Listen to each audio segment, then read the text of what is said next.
نحن من بداية الشتاء لحد الآن ولا مخيم بعد انقطاع المساعدات الأممية الدعم ولا مخيم وصل تدفئة.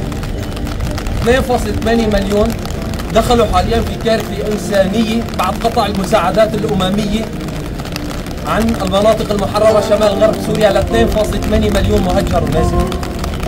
هذا مثال كثير بسيط موجود هون. الناس اللي عم تغرق في البرد والقهر، عم تغرق في الاشتباكات، تتحمل كل شيء فوق منها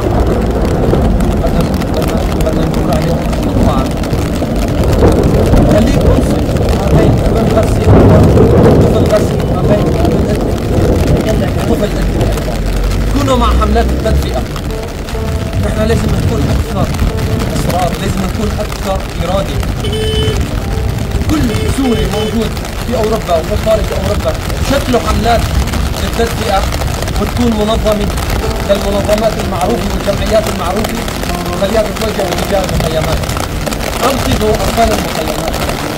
هذا صاحب كرامة. خليك مع ابن الكرامة، مع ابن صاحب الكرامة. ساعده شوي ليقاوم أكثر، ساعده ليموت بكرامة.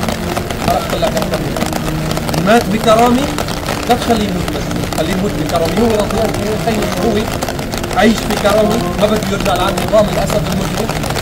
وأنت كمان ابن القضية خليك واقف معه.